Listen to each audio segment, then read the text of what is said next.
religion of Islam is based on the teachings and traditions of Muhammad ibn Abdullah, a 7th century Arabian merchant who believed that he was the final prophet of the Christian and Jewish God, and the natural successor to these religions.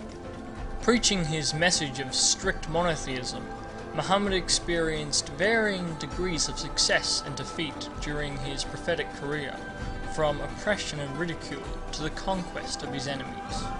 What follows is a cursive, naturalistic and somewhat skeptical account of his life and prophetic endeavours.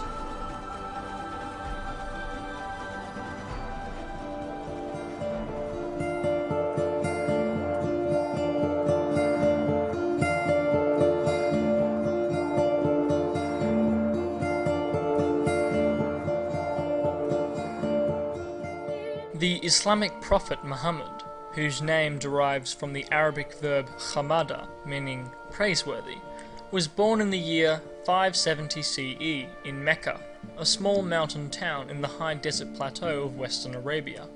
He was the only son of Abdullah ibn al-Muttalib and Amina bint Khwabd, but the former died shortly before Muhammad's birth. Muhammad was raised by a wet nurse named Halima, to whom he was entrusted at an early age by his mother Amina, who was acting in accordance with Meccan tradition. Muhammad grew up in the hill country, learning their dialect of Arabic, Qurayshi.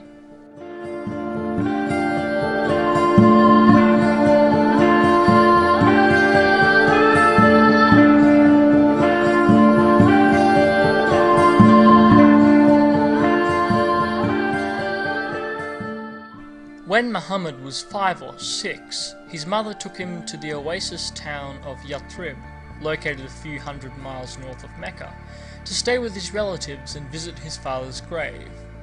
Amina fell ill and died on the return journey, however, and Halima, the nurse, proceeded back to Mecca and placed Muhammad under the care of his paternal grandfather, Abdul al-Muttalib ibn Hashim.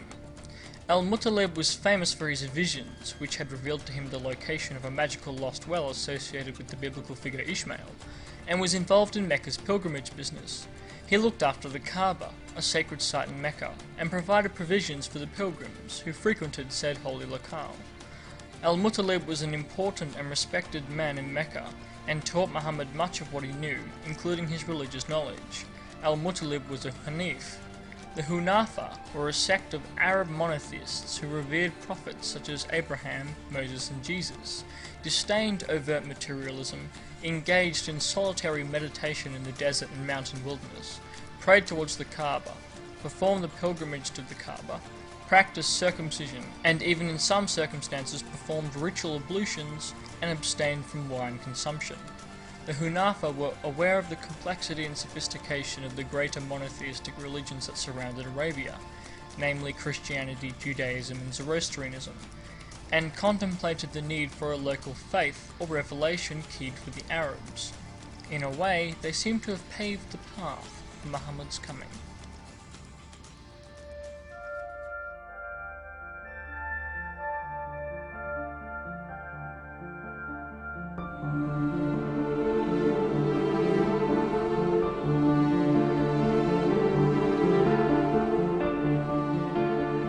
Muhammad's grandfather, al-Muttalib, died in 578 CE, whereupon Muhammad, at the age of 8, was passed into the custody of his uncle Abu Talib ibn Abdul Muttalib, the son of Muhammad's grandfather, a well-respected merchant and leader of the Hashim clan, a subset of the Quraysh tribe who dominated Mecca at the time.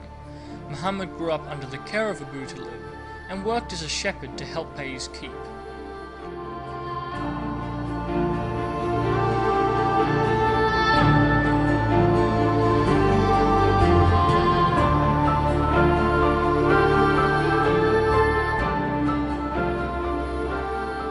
During his teenage years, Muhammad sometimes travelled with Abu Talib on mercantile ventures, accompanying caravans to trade centres around Arabia. Muhammad gained a virtuous reputation amongst his travelling companions, and soon received the nickname of Al-Amin, the Trustworthy. The trade caravans travelled as far north as Syria, and it was during one such visit to the city of Bosra that Muhammad met a Nestorian Christian monk named Sergius Behira. According to Islamic historians such as Ibn Hisham and al-Tabari, Bahira witnessed a strange cloud hovering over Muhammad, and trees contorted themselves in his presence. The monk subsequently hosted the Arabian trade caravan for dinner, and after the meal, he questioned Muhammad. Upon discovering that Muhammad was a monotheist and that he bore some strange kind of magic marking on his back, he declared Muhammad to be a prophet of God. An alternate version runs that Muhammad sat beneath a special tree that Jesus also rested beneath, and was thus declared a prophet. Whatever the course of events, Bahira announced that Muhammad was the prophet that his books foretold, and he warned Muhammad's caretakers to keep him safe from evil Jews and/or Christians. Accounts differ on the semantics. One of those present for this episode was a boy named Abu Bakr, who, years later, would become Muhammad's best friend. From Bahira's proclamation onwards, Abu Bakr was convinced that Muhammad was special, a conviction that was bolstered in his later travels as he learned of Christian and Jewish prophecies concerning an imminent prophet or Messiah. This is why Abu Bakr immediately became a believer when he first heard that Muhammad was receiving revelations, years later.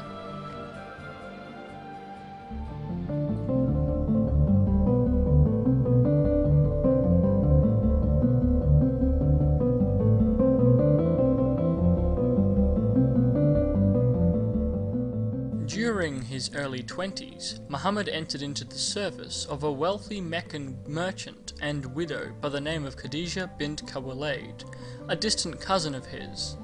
Khadija solicited his services for a number of business endeavours, after hearing of his excellent reputation, and once he had proved his worth, she hired him to oversee her business transactions.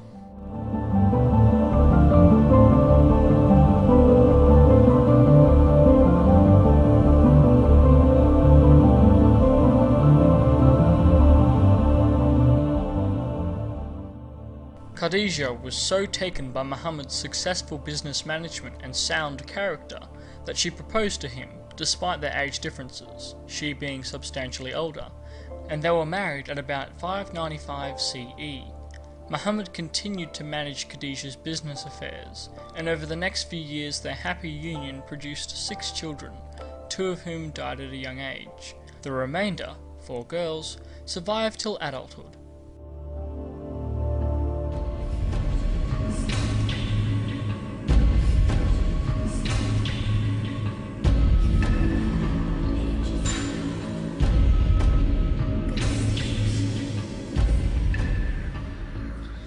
As a monotheist, Muhammad was opposed to and disturbed by the idolatry of his fellow Meccans, most of whom were polytheists. To soothe his mind, he would engage in the customary Hunafa rituals of communicating with God by wandering in the desert and meditating in mountain caves. As with his grandfather before him, Muhammad would experience strange visions whilst deep in prayer. During one such meditation in a mountain cave, a preternatural force suddenly manifested and demanded that Muhammad read. When Muhammad replied that he could not, the preternatural force physically assaulted him and dictated to him sacred poetry. Muhammad fled from the cave, but as he was walking home, he heard a voice above and looked up to see an angel sitting in a chair in the sky. This strange vision again sent Muhammad into a panic, and he ran home to be comforted by his wife Khadija, who soothed his angst and took him to see her blind elderly cousin, Waraka ibn Nawfal. Waraka was an Ebionite scholar versed in the scriptures of the Christians and the Jews, and when he heard of Muhammad's experience, he declared that the preternatural force must have been the angel Jibreel, and the sacred poetry a message from God. Waraka died a few days later, and Muhammad experienced a brief lull in his visions, but Jibreel soon returned with more dictations from God. After nearly attempting suicide on several occasions, Muhammad became accustomed to his visions and revelations, accepted what the preternatural voices and his wife were telling him, and assumed the role of a messenger of God. But far from being a blessing, the revelations that Jibreel's divine dictations precipitated were by no means blissful or joyful experiences, and bore a startling resemblance to the symptoms of some kind of insidious mental illness.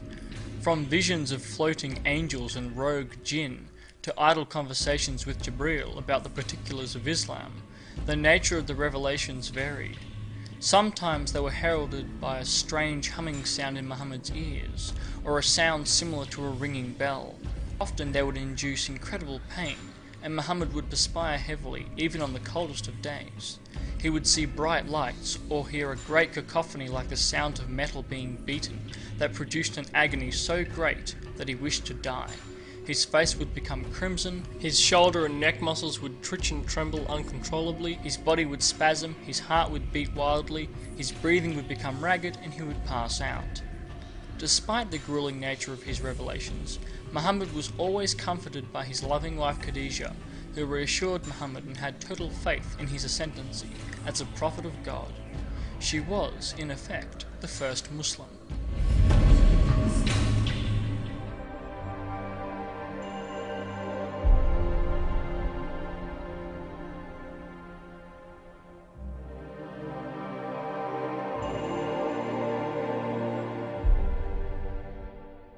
Perhaps bolstered by Khadijah's faith in him, and prompted by God, Muhammad gained confidence in his role as a prophet, and in 613 CE he began to proselytize his message to the people of his tribe, the Quraysh. He chastised them for their polytheism, telling anyone who would listen that only pure monotheism would lead to paradise, whilst idolatry would lead to hell. Muhammad's first followers, those who took him seriously, consisted mostly of his close family and friends, most notably his wife Khadijah, his best friend Abu Bakr, Abu Bakr's friend Uthman ibn Affan, Abu Talib's son Ali, who married Muhammad's youngest daughter Fatima, and his other uncle Hamza ibn Abdul Muttalib. Most of Muhammad's clan, the Hashim, scorned his declarations, however, as did the people of Mecca. Muhammad was despised and ridiculed for his claims, which entailed his belief that the unrepentant polytheistic populace of Mecca were damned to eternal hellfire by dint of their idolatry, and as a result, the followers of Muhammad became ostracized and relegated to the fringe of society. People refused to interact with them, and the businesses of the once wealthy merchants amongst Muhammad's followers, such as Abu Bakr, suffered greatly. His message wasn't ignored by all, however. Muhammad's teachings gained appeal amongst slaves and the lower classes. Most notable of these converts, and one of the earliest, was Bilal ibn Rabah, an Abyssinian slave whose beautiful voice secured for him the role of muezzin, calling the faithful to prayer 5 times a day. Another notable convert was Omar ibn al-Khattab, a man who at first vehemently opposed Muhammad and his followers, and sought to kill him, as he considered Muhammad's message to be heretical and an affront to the traditions of the Quraysh. After Omar's sister became a follower of Muhammad, however, he changed his course of action and investigated Muhammad's revelations, after which he experienced a change of heart and also converted. Times were grim for the followers of Muhammad during the early years. Although Abu Talib's powerful position as a leader of the Hashim clan kept Muhammad and his followers relatively safe from harm, they still endured constant ridicule and repression.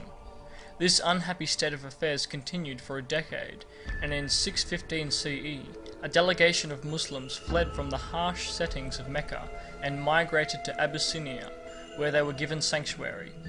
Muhammad stayed on in the city of his birth, however, enduring continued oppression and the death of his wife Khadijah in 619 CE.